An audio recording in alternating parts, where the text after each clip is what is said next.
Então agora nós iremos resolver os exercícios finais do capítulo 2. Na primeira parte desta aula, então a gente vai começar iniciando pelo problema número 1. Então vamos fazer aqui a leitura desse problema número 1. Então diz o seguinte: a bomba atômica que destruiu a cidade japonesa de Hiroshima no fim da Segunda Guerra Mundial, ela continha uma esfera de cerca de 12 centímetros de diâmetro, com urânio físsil de densidade igual a 18,5 gramas por centímetros cúbicos. Cada grama deste combustível liberou 8 vezes 10 na 7 kJ de energia no processo da fissão nuclear.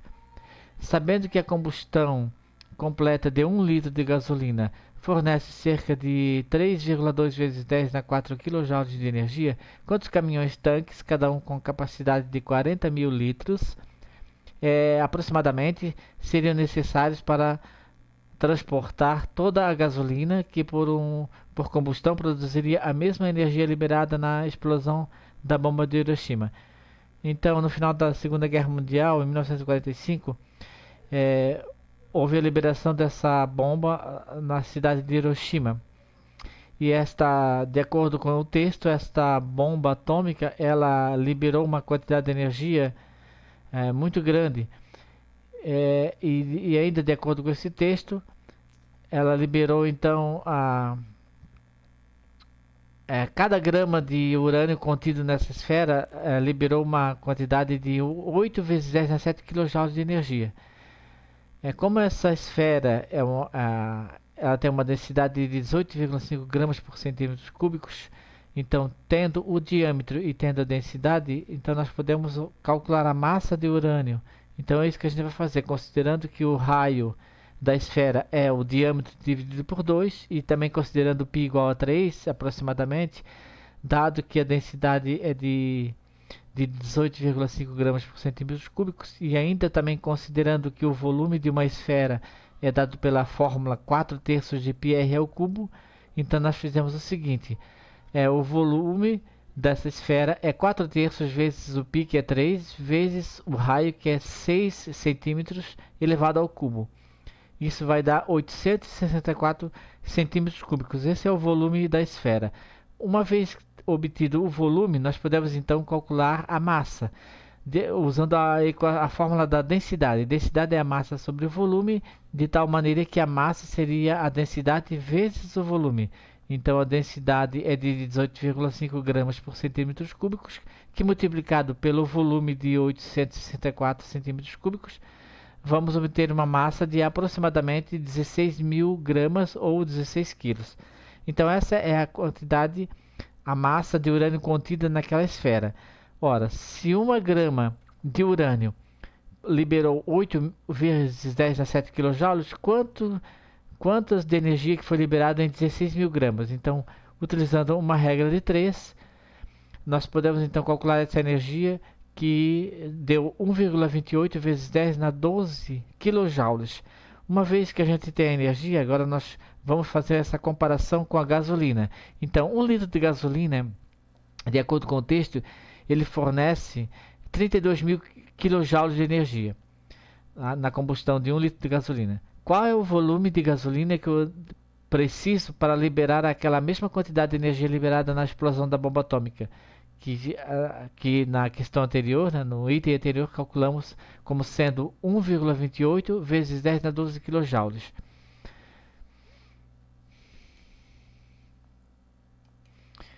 Então, no item anterior, nós calculamos então essa energia de 1,28 vezes 10 na 12 kJ. Agora nós queremos saber qual é o volume de gasolina que vai produzir a mesma quantidade dessa energia. Então esse volume calculado aqui foi de 4 vezes 10 na 7 litros de gasolina. Muito bem. Agora vamos então encontrar quantos caminhões-tanques seriam necessários para o transporte de toda essa gasolina. Então um caminhão-tanque, de acordo com o texto, tem uma capacidade de 40 mil litros. Então, quantos caminhões-tanques teriam essa capacidade de 4 vezes 10 na 7 litros? Então, de acordo com o texto, e fazendo uma regrinha de 3, nós encontramos então que essa quantidade de caminhões tanques é de 1000 caminhões, tá? Então eu precisaria de 1000 caminhões tanques, né? Essa é a resposta do nosso problema: 1000 caminhões tanques, transportando cada caminhão tanque 40.000 litros. Se esses 1000 caminhões tanques entrassem em combustão, liberaria essa mesma quantidade de energia que foi liberada aqui na bomba atômica, tá, ok? Então esse é o nosso primeiro problema. Bom, então agora vamos à segunda questão. A questão, ela diz o seguinte, fazendo a leitura então: quando está molhado e sente frio, um animal precisa se secar o mais rápido possível para evitar uma hipotermia e até mesmo a morte. Isso se aplica principalmente a animais de pequeno porte, que em relação ao seu tamanho absorvem grande quantidade de água. Um ser humano sustenta cerca de meio quilograma de água logo após o banho. Um camundongo molhado pela chuva carrega metade da sua massa corporal em água, e uma formiga 3 vezes a sua própria massa. Um cão de 27 quilos, com meio quilograma de água em seu pelo, precisaria gastar 20% do seu consumo calórico diário para se secar naturalmente ao ar, livremente, né? Então, utilizando os dados do texto, e admitido que um ser humano médio ele possua uma necessidade de 2.500 quilocalorias por dia, determine aproximadamente o percentual de energia diária que esse indivíduo supostamente gastaria para fornecer a energia necessária da vaporização de toda a água absorvida após um banho. Então, o sujeito, uma vez molhado, se ele absorveu então meio quilograma de água, ele vai ter que eliminar essa água através da vaporização. Então, naturalmente, o ΔH de vaporização da água é de 44 kJ por mol, e a massa molar da água é de 18 gramas por mol. Bom, a nossa resposta correta seria a letra C, aqui, né? Seria 12%. Agora vamos entender o porquê que é 12%. Então, extraindo os dados do texto, nós temos que a massa molar da água é 18 gramas por mol, o ΔH de vaporização da água é de 44 kJ por mol, e também nós vamos necessitar da conversão de quilocalorias em kilojoules, já que a quantidade de calorias do ser humano é dada em quilocalorias, enquanto que aqui o ΔH de vaporização está em kilojoules. E aí, além do mais, nós temos que a informação do texto que esse ser humano ele absorveu ali meio quilograma de água. Então, fazendo a conversão em quilocalorias por kilojoule, então nós temos que uma quilocaloria são 4,184 kilojoules. Então, C vai ser 44 kilojoules. Então, nós vamos ter o equivalente a 10,516 quilocalorias. Então essa é a entalpia de vaporização da água representada em quilocalorias. Então, agora, 18 gramas de água, que é 1 mol de água, tem uma entalpia de vaporização de 10,516 quilocalorias, como foi calculado anteriormente. Se eu tiver meio quilo de água, 500 gramas de água, qual vai ser a energia necessária para vaporizar toda essa água? Essa energia calculada ali, então, de acordo com a regra de 3, vai ser de 292,1 quilocalorias. Então, essa é a energia de vaporização necessária para vaporizar meio quilo de água. Então, se o ser humano ali, ele necessita de 2.500 quilocalorias diárias, então essas 2.500 calorias é o 100% do dia. Como ele vai gastar uma certa quantidade para vaporizar toda aquela água, essa quantidade que ele vai gastar, que é de 292, equivale a X. E esse X então vai resultar em 12%. Então, a resposta 12%. Ok? É assim que nós resolvemos essa questão. Agora então vamos à questão número 3. Fazendo a leitura da questão número 3, então.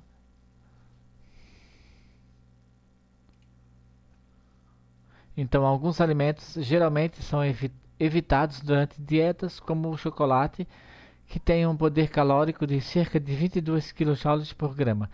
Considere que uma pessoa ingeriu 100 gramas de chocolate e deseja, para compensar, realizar uma atividade física, como caminhar, que apresenta um gasto energético de 3 quilocalorias por quilogramos de massa corporal durante o período de 1 hora.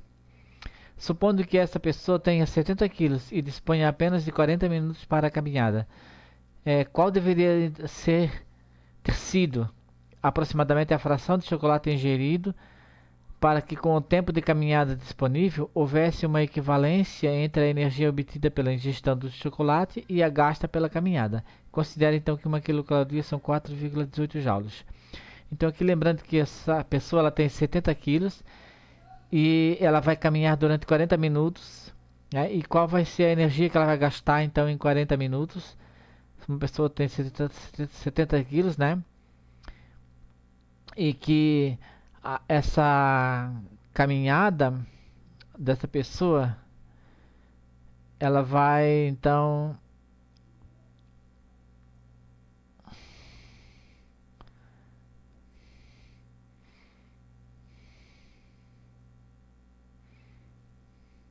ela vai gastar aqui, ó, um gasto energético de 3 quilocalorias para cada quilo de massa corporal, tá? Então vamos ver aqui, ó. Cálculo da energia gasta nos 40 minutos de caminhada. Então, são 3 quilocalorias para cada quilo de massa corporal. Como a pessoa vai caminhar, ela vai ter um gasto energético de 3 quilocalorias para cada quilo que ela tem de massa corporal. Isso durante 1 hora. Como a massa da pessoa é de 70 quilos, então eu vou pegar a quantidade que eu gasto por quilo, multiplicar pelo peso da pessoa e vou ter então a quantidade de quilocalorias que ela gastaria se ela caminhasse durante 1 hora, ok?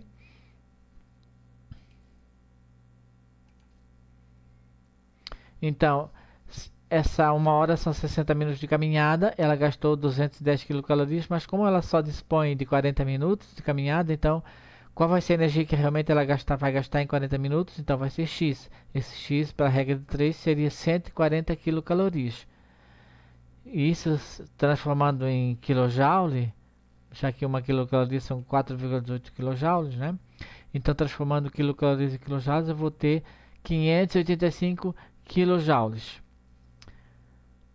Próxima etapa é o cálculo da massa de chocolate necessária. Então, qual seria a massa de chocolate necessária para que ele consumisse essa mesma equivalência a essa quantidade de energia aqui, que ele gastou em kilojoule?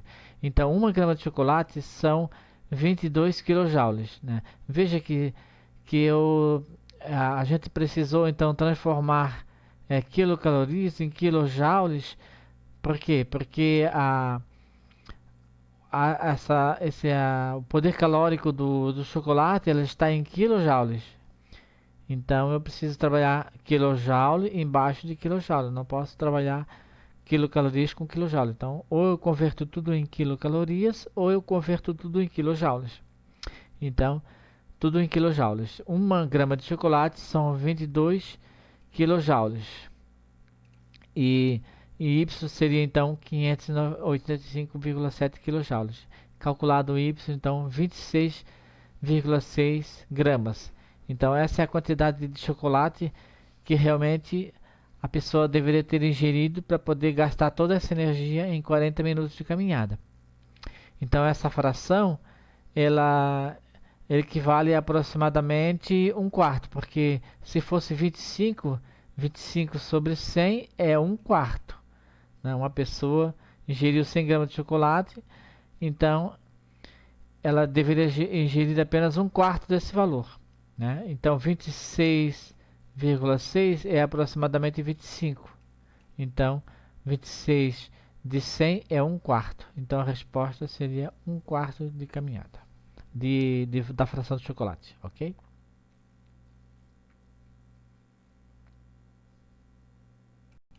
Vamos então à questão número 4. Então, questão número 4, fazendo a leitura da questão em primeiro lugar. Então, temos assim: um químico realizou 2 experimentos envolvendo a energia na forma de calor liberado ou absorvido na dissolução de sais em água. No primeiro, ele dissolveu 40 gramas de cloreto de cálcio em 100 ml de água a 20 graus e pôde observar, com o auxílio de um termômetro, que a temperatura da água aumentou de 20 graus para 90 graus.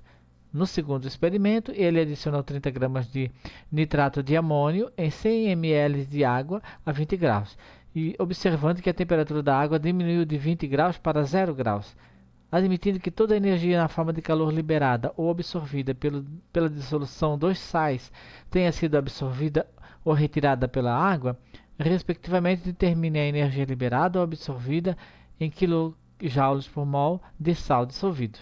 Então temos aqui alguns dados, temos as massas molares, as massas atômicas molares do átomo de cálcio, do átomo de cloro, nitrogênio, hidrogênio, oxigênio. Temos o calor específico da água, de 4,184 joules por grama por grau Celsius, e temos a densidade da água de 1 grama por ml.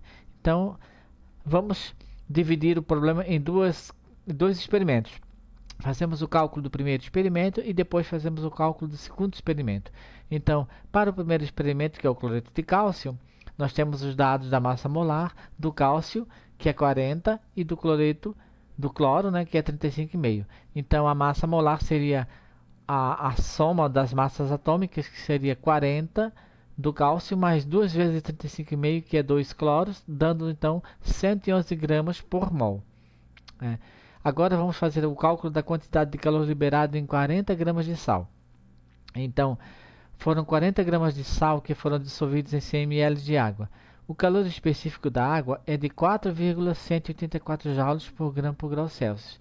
São 100 ml de água a 20 graus. A densidade da água é de 1 grama por ml. E a variação da temperatura? Ela variou de 20 para 90 graus. Então, 90 menos 20 variou de 70 graus. Então, qual o calor envolvido nesse processo? Então, o calor, usamos a equação Q é igual a mc ΔT, onde m é a massa, c é o calor específico e ΔT é a variação da temperatura. Então, são 100 gramas de água. Por que são 100 gramas de água? Porque são 100 ml de água e a densidade da água é de 1 grama por ml. Ou seja, 1 ml tem 1 grama, 100 ml vão ter 100 gramas. Então, eu tenho 100 gramas de água. O calor específico, que é uma constante, 4,184. E a variação da temperatura de 90 menos 20, que deu 70 graus. Fazendo essa conta, nós vamos então obter este valor ali, né? Que são de 29,29 kJ, tá? Bom, agora vamos calcular a quantidade de calor liberado em 1 mol de cloreto de cálcio. Então, como diz o texto, ele diz assim, ó, determina a energia liberada ou absorvida em quilojoules por mol. Como que eu sei que essa energia foi liberada? Porque eu estava a 20 graus e a temperatura da água aumentou para 90 graus. Então, significa o quê? Significa que houve um aumento da temperatura da água. De onde veio esse calor? Foi liberado pelo processo de dissolução desse cloreto de cálcio. Então, houve liberação de calor, né? Então, 40 gramas de cloreto de cálcio que foram dissolvidos na água libera 29 kJ. Agora eu quero saber se é o valor por mol. Então, como eu tenho que 1 mol são 111 gramas por mol, né? 111 gramas, então 111 gramas vai ser X e esse X vai ser 81,28 kJ. Portanto, houve a liberação de 81,28 kJ por mol de cloreto de cálcio dissolvido. Vamos então repetir esse mesmo processo agora para o segundo experimento, que é o nitrato de amônio. Então, no segundo experimento, calculando a massa molar do nitrato de amônio, nós temos que o nitrogênio vale 14, o oxigênio vale 16 e o hidrogênio vale 1. Então, como são 2 átomos de nitrogênio, são 4 átomos de hidrogênio e 3 átomos de oxigênio. Então, multiplicamos 2 vezes a massa atômica do nitrogênio, 2 vezes 14, mais 4 vezes a massa atômica do hidrogênio, 4 vezes 1, e mais 3 vezes a massa atômica do oxigênio, 3 vezes 16, dando num total de 80 gramas por mol. Então, essa é a massa molar do nitrato de amônio. Então, agora vamos calcular a quantidade de calor liberado em 30 gramas de sal. Então, o calor específico da água, na verdade, o calor que não é liberado, o calor vai ser absorvido, tá? Aqui houve um engano de digitação, esse calor vai ser absorvido. Então, o calor específico da água, já vimos que é 4,18, 100 ml de água a 20 graus, a densidade da água é 1 grama, e a variação da temperatura. De 20 graus, ele foi para 0 graus, então houve uma diminuição da temperatura da água. Para onde foi esse calor? Esse calor foi absorvido pela dissolução desse sal, por isso que eu falei aqui em cima. Não é liberado, é absorvido, tá ok? Então, fazendo os cálculos, já sabemos que nós temos 100 gramas de água, que é a massa, a densidade da água é 1 grama por ml, então são 100 gramas de água, a constante, que é o calor específico, e a variação da temperatura de 20 para 100 para 0, que deu 20 graus. Fazendo esse cálculo, nós então temos a quantidade de calor que foi absorvida, né? Que foi de 8,38 kJ. Agora, calcular a quantidade de calor absorvida, tá? Não liberado. Calcular a quantidade de calor absorvido em 1 mol de nitrato de amônio, né? Então, ele diz, determine a energia liberada ou absorvida em kJ por mol. Como houve de 20 graus para 0 graus, houve absorção de calor, tá certo? Então, o calor foi absorvido, tá?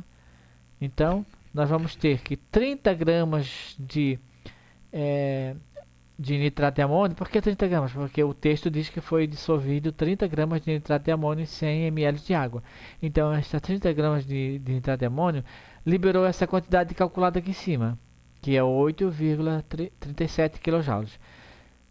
E 1 mol, que são 80 gramas, 1 mol libera Y. Então, esse Y vai ser de 22,3 kJ. Portanto, houve a absorção de 22,3 kJ por mol de nitrato de amônio dissolvido.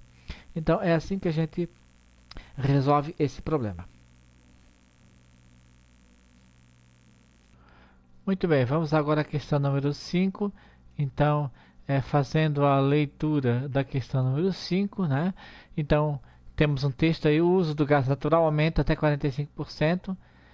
Então, após a leitura desse texto, uma família resolveu rever as suas despesas com gás e avaliou a substituição do gás liquefeito de petróleo, GLP, por gás natural, GN. A seguir, alguns dados sobre os dois tipos de combustíveis. Então, aqui nós temos uma tabela com os dois tipos de combustíveis. Temos o GLP, que é o gás liquefeito de petróleo, e temos o gás natural. Então, no caso do gás liquefeito de petróleo, ele tem uma composição de aproximadamente 50% de gás butano e 50% de gás propano. As massas molares são dadas para cada um desses gases. O ΔH de combustão também é dado para cada um dos gases. A densidade da mistura gasosa, aqui, e o custo que é dado por quilo desse gás, que é 3,5 reais por quilo. Tá? No caso do GNV, ele é 100%, considera-se, então, nesse problema, 100% de metano. Temos também a massa molar, temos aí o ΔH de combustão dado por ele, temos a densidade que é de 0,8 kg por metro cúbico e temos o custo que é de R$2 por metro cúbico. Né? Então, nós temos aqui que o gás GLP ele é comercializado em quilos. Né? Por exemplo, a gente compra um botijão de gás em quilos, são 3 quilos um botijão de gás. Enquanto que o gás natural GNV, por ter uma densidade bem menor, então ele não é economicamente viável você vender por quilo. Você vende então por volume. Então você tem um custo em quantidade de reais por metro cúbico. É vendido por metro cúbico. Tá? Por esse motivo que nós temos essas diferenças. Então, considerando que o consumo médio mensal de GLP seja de 13 quilos, ou seja, um botijão de gás, né?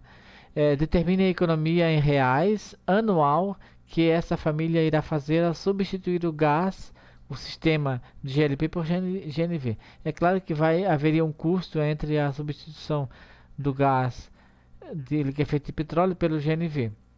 Mas vamos então nesse problema, vamos desconsiderar eventuais custos de instalação do gás GNV. E a resposta então seria de R$ 154 reais de economia no ano. Então, essa família vai trocar o gás liquefeito de petróleo pelo gás natural e vai ter uma economia aí de R$ 150 reais no ano. Bom, então vamos calcular a energia de um mês de GLP, ou seja, 13 quilos. O GLP ele tem 50% de butano e 50% de propano. Dividindo o ΔH de combustão pela massa molar, nós vamos obter a quantidade de energia por grama de cada um desses gases dessa mistura. Então, no caso do gás butano, nós temos aqui, ó, então temos que são 2.878 joules por mol, que é o ΔH de combustão, dividido pela massa molar. Isso vai dar 49,6 joules por grama. Enquanto que o gás propano, nós temos aqui o gás propano, então vamos ter então o mesmo cálculo, né? 2.220 kJ joules por mol, que é o ΔH de combustão, dividido pela massa molar, vai dar 50,4 joules por grama. Observe que 49,6 e 50,4 são valores muito próximos. Então, na verdade, a gente poderia resolver esse problema sem fazer essa conta, tá? Simplesmente considerando tudo como se fosse um gás só. Mas como o problema poderia ser extrapolado para outras situações, então vamos manter dessa forma. Muito bem. Então, como nós temos 13 mil gramas, que são 13 quilos, né, de GLP aqui, 13 quilos, e ele tem 50% de butano e 50% de propano, então nós vamos pegar esses 13 quilos e dividir por 2. Então vamos obter 6.500 gramas para a metade do botijão, que vai equivaler ao butano, e a outra metade vai equivaler ao propano. Então nós vamos agora então fazer a conta de qual é a energia que vai ser produzida então por esse botijão. Então são 49,6 joules por grama, que foi esse valor aqui, ó, multiplicado por 6.500 gramas, e mais esse 50,4 aqui, multiplicado também por 6.500, já que nós dividimos o botijão em duas partes, né? Que vai dar aproximadamente 650 mil, tá? Bom, como eu tenho um botijão de 13 quilos e o custo por quilo, de acordo com aquela tabela, é de R$ 3,50 por quilo, então no total eu vou ter um custo de R$ 42 por mês. Muito bem. Bom, a minha pergunta é a seguinte: bom, se eu tenho 13 quilos e tenho R$ 3,50, eu já tenho a quantidade de reais gasto por mês, por que eu precisei então fazer este cálculo aqui, ó? Né? Por que eu preciso desses 650 mil quilojoules? Essa energia? Porque eu quero comparar o GLP com o GN. Então vamos fazer o cálculo do GN. Então, para um mês de gás natural, que é 100% metano, o ΔH de combustão desse metano é de menos que 890 kJ. E a massa molar é de 16, enquanto que a densidade do metano é de 0,8 kg por metro cúbico.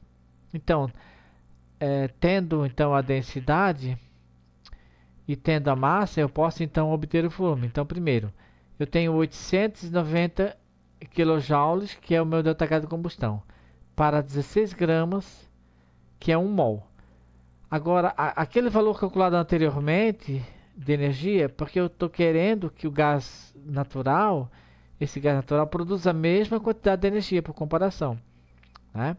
Então, esses 650 mil quilojoules, que é a mesma quantidade de energia que eu gastei com o GNV, agora eu vou também ter que gastar com gás natural. Então esse valor vai equivaler a quantas gramas de gás natural? Então vai equivaler a 11 kg de gás natural. 11,68 kg de gás natural seria o equivalente a 13 kg de gás GNV. Gás GLP, né? Então, como a densidade é a massa sobre o volume, nós temos que 0,8 kg é igual a 11 dividido por V. Aí aqui eu calculo o volume ocupado por esse gás, porque lembre-se que o gás GN, gás natural, ele é comercializado em volume, em metro cúbico. Então eu tenho esse volume aqui. Agora eu tenho o preço lá na tabela em metros cúbicos, ou seja, R$2 por metro cúbico. Como eu tenho para gerar essa mesma energia que gerou o gás gás liquefeito de petróleo, eu tive que gastar então esse volume. E esse volume aqui, a esse preço, vai me dar um valor mensal de R$29, né? Então, voltando aqui, prosseguindo no caso, a comparação, nós temos o seguinte, ó, que a quantidade gasta com o gás liquefeito de petróleo menos a quantidade gasta em um mês com o gás natural dá uma diferença de R$12,80 por mês. Então essa família iria ter uma economia de R$12,80 mensais ao trocar o gás liquefeito de petróleo pelo gás natural.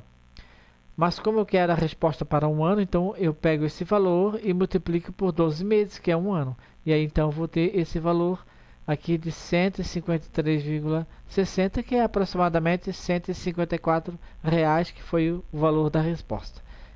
Tá? Então essa seria a forma de você resolver o problema. Vamos então à questão número 6. A questão número 6 é uma questão de um gráfico.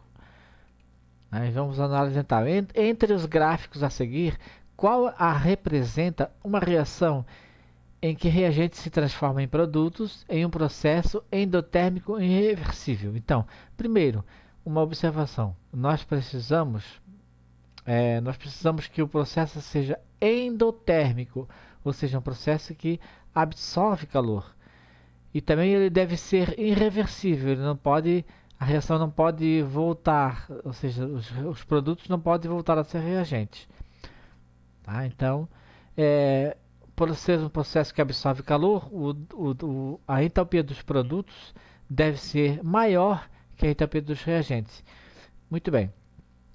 Então, em qual dos gráficos nós temos que a entalpia dos produtos é maior que o reagente? Aqui nós temos a entalpia dos produtos maior que dos reagentes, e aqui também temos a entalpia dos produtos maior que o reagente. Aqui está o meu produto final e aqui também está o meu produto final. Tá certo? Então, um desses dois aqui. Só que o problema também diz que ele deve ser irreversível. Então, veja que nesse gráfico B, eu tenho uma setinha para baixo aqui. Significa que esse é um processo que é reversível. Ou seja, a reação, tanto ela pode ir naquele sentido, como pode voltar para cá. Então, esse é um processo reversível. Mas eu não quero um processo reversível. Eu quero um processo endotérmico e irreversível. Esse é o processo, então, irreversível. Então, a resposta, a letra D seria a resposta. A questão, então, número 7 do nosso capítulo 2, exercícios finais. Então, vamos fazer a leitura do nosso texto. Em primeiro lugar, o Brasil, os Estados Unidos e alguns países europeus, eles usam o etanol como combustível veicular. No infográfico a seguir, mostra qual é o teor de etanol presente em cada país. Então, na Europa, por exemplo, 5% do combustível é etanol, misturado com 95% de gasolina. Nos Estados Unidos eu tenho 90% de gasolina e 10% de etanol. No Brasil eu tenho 25% de etanol. E nos Estados Unidos e Suécia também temos 85% de etanol. E temos também no Brasil 93% de etanol com 7% de água. Então cada um desses combustíveis recebe aí um código, né? I05, I10, I25. até o E100. Então, considerando as variações de entalpias de combustão do etanol e também da gasolina, então do etanol é de menos 1.370 e a da gasolina é de 5.470 kJ por mol, né? E considerando que há uma pequena diferença de densidade entre esses combustíveis, então seria correto afirmar o quê? A energia liberada em 1 litro de E05 é menor do que a energia liberada em 1 litro de etanol. O aumento do teor de etanol adicionado à gasolina diminui o poder energético do combustível resultante quando comparado à gasolina pura. O valor energético em mol da gasolina corresponde a 25% do valor energético do etanol. 1 litro de gasolina pura produz 70% da energia liberada por 1 litro de etanol puro. E letra E, todos os combustíveis citados, inclusive a gasolina, são misturas heterogêneas de hidrocarbonetos derivados do petróleo. Certamente que essa não é, né? Essa aqui não pode ser, porque nós não temos aqui misturas heterogêneas, né? Nós temos misturas homogêneas, né? Bom, mas a resposta correta é a letra B, né? Como é que a gente sabe que a letra B é a resposta correta? Bom, vamos analisar. O ΔH do etanol é de menos 1.370 kJ por mol, enquanto que o ΔH da gasolina é de menos 5.470. Então, o ΔH de combustão da gasolina ele é muito superior ao ΔH de combustão do etanol. Tá? Então, o combustível com maior valor energético será aquele com menor teor de etanol, pois o ΔH de combustão da gasolina ele é maior. Então, quanto menor for o teor de etanol, maior vai ser o poder energético da gasolina. Portanto, esse E05 aqui seria o maior poder, né? Esse E05 aqui teria maior poder energético, tá? Então, por isso a letra B seria a resposta, tá bom? Agora vamos à questão número 8. Então, fazendo a leitura da questão número 8, nós temos o seguinte, ó, considere as seguintes reações e suas variações de entropia em kJ por mol. Então, nós temos três reações químicas, né? A primeira reação seria a reação entre monóxido de carbono e hidrogênio. A segunda é o monóxido de carbono com o oxigênio. E a terceira é o hidrogênio com o oxigênio. Então, são três equações dadas, né? Pode-se afirmar que a variação de entalpia para a combustão completa de 1 mol de carbono formando CO2 é... Então, o que ele está pedindo? Ele está pedindo qual é a variação de entalpia para a combustão completa do carbono produzindo gás CO2, gás carbônico. Então, a resposta aqui, após o cálculo, vai ser a letra E. Essa é a resposta aqui, ó, menos 354 kJ. Vamos ver então os cálculos. Então, a equação de combustão do carbono, de acordo com a pergunta é a seguinte: o carbono sólido mais gás oxigênio produzindo CO2. Então, o carbono sólido ele necessita de oxigênio em quantidade suficiente para produzir o gás carbônico. Qual seria essa entalpia de combustão? Então, para calcular a variação da entalpia, deve-se usar as equações fornecidas com as modificações necessárias. Então, quais são as equações fornecidas? A primeira equação fornecida, nós invertemos a primeira equação. Como a gente inverteu essa primeira equação aqui, ó, a gente também inverteu o sinal do ΔH. Tá? A segunda equação e a terceira a gente manteve da mesma forma. Então, mantivemos os dois ΔHs iguais. E quando a gente inverte a primeira equação e soma com as duas outras equações, nós vamos ter então o que? Primeiro nós vamos eliminar a água que está aqui, assim a água aparece como reagente e aqui ela aparece como produto. Então nós estamos eliminando a água ao somar os dois termos. A mesma coisa vamos fazer com o gás carbônico. Com o monóxido de carbono. O monóxido de carbono está desse lado da equação como reagente e aqui está como produto. Então, um desse com um desse se cancelam. Depois, a outro que vai ser eliminado vai ser o hidrogênio. O gás hidrogênio aqui, ele vai estar como produto e aqui o gás hidrogênio está como reagente. E ao somar, eles vão se cancelar. E aqui, meio oxigênio com meio oxigênio, vamos ter um oxigênio inteiro. Tá? Então, vamos ter então a equação problema. Aquela equação problema que aparece lá em cima é o resultado da soma dessas três equações.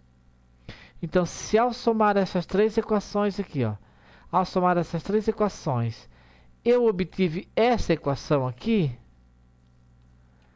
então ao somar esses três deltas H, eu vou obter o delta H dessa equação, dessa reação, que é esse delta H que está pedindo aqui, ó.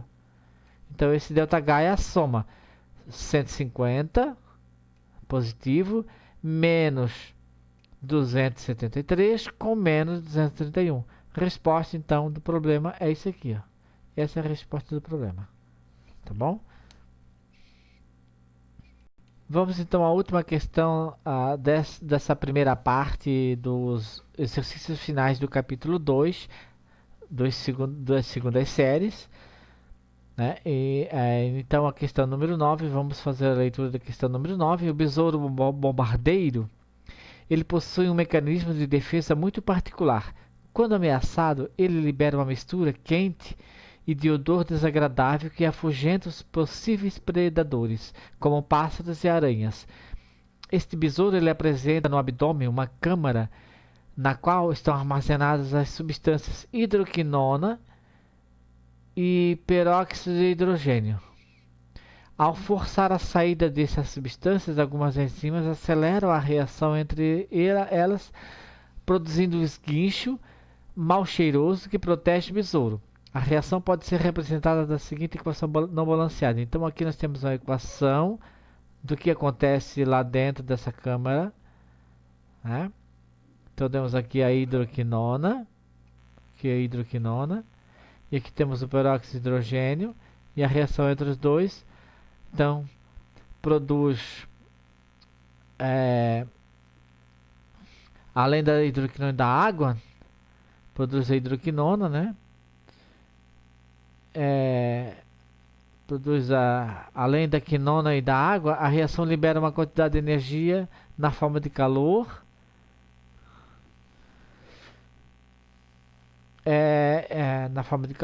suficiente para fazer a mistura atingir a ebulição.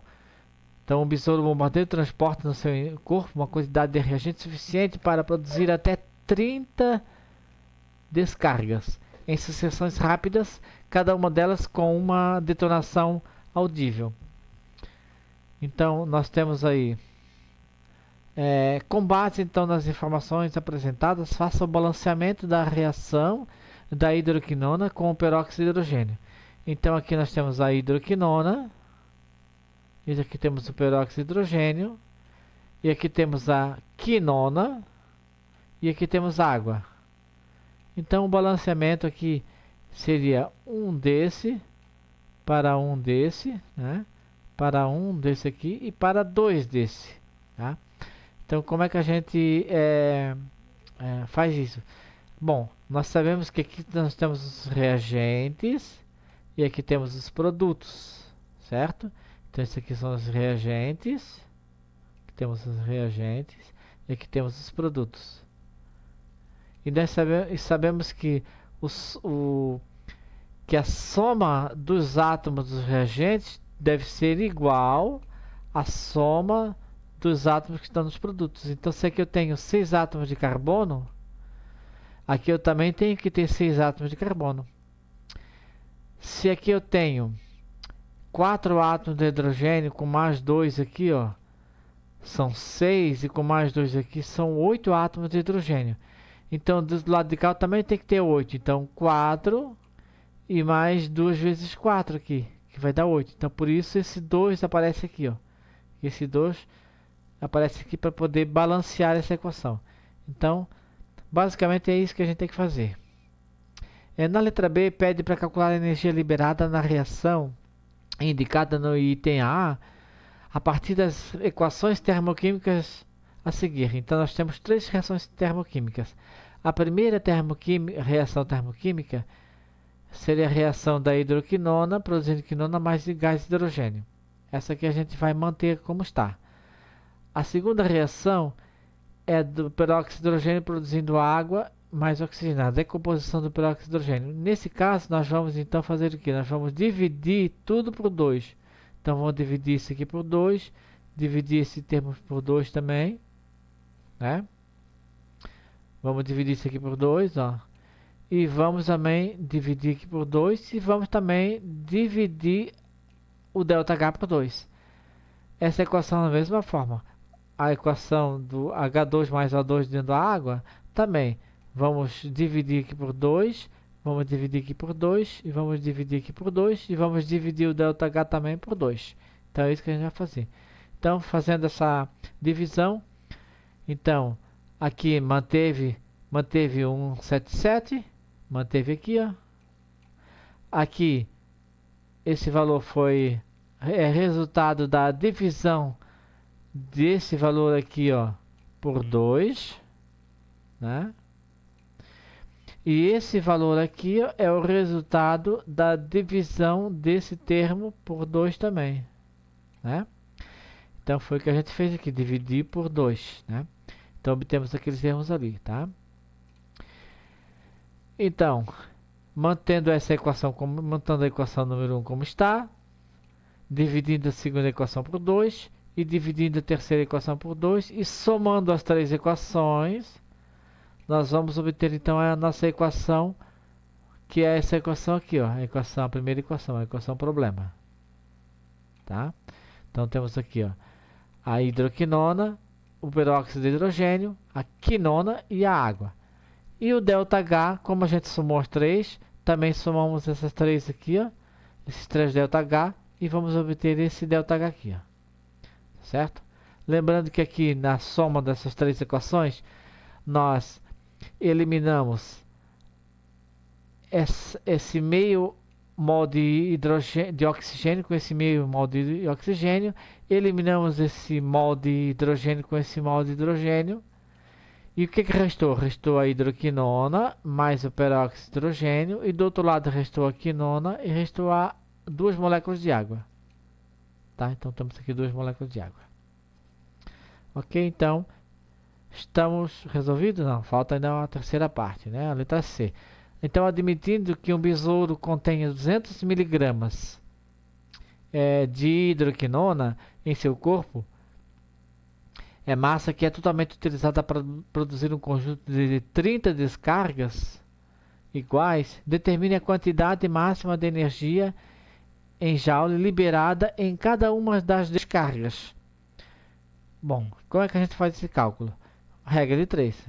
A massa molar da hidroquinona é calculada da seguinte maneira: 6 vezes a massa atômica do carbono, mais 6 vezes a massa atômica do hidrogênio, mais 2 vezes a massa atômica do oxigênio aqui, ó.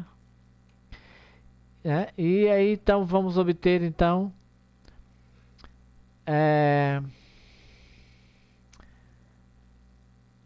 aqui, desculpa, não é 6 vezes a massa atômica do carbono aqui, tá certo, aqui é 6 vezes a massa atômica do hidrogênio, porque temos 4 de hidrogênio aqui e mais 2 aqui, então dá 6. O resultado dessa massa molar é de 110 gramas por mol.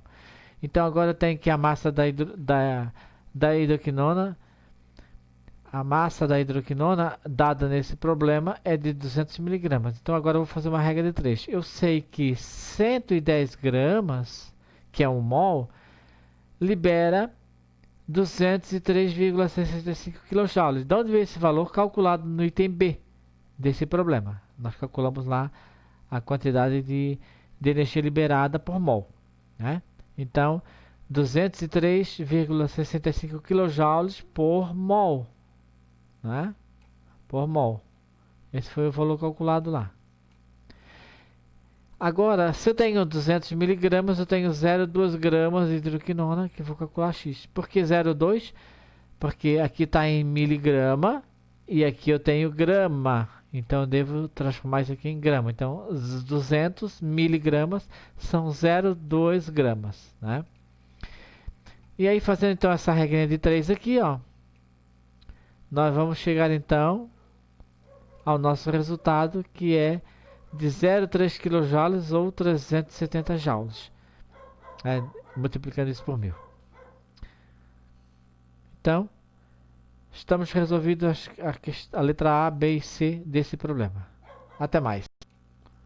Bom, faltou ainda a conclusão, né? São 370 joules para 30 descargas, né? Como eu quero saber em cada uma das descargas, então vou pegar esse 30, eu vou pegar esse 370 e dividir por 30. Vou fazer uma regra de 3, né? 370 para 30, y para uma descarga. Então a resposta seria 12,3 joules para cada descarga. Ok? Então é isso aí. Tchau, até a próxima aula.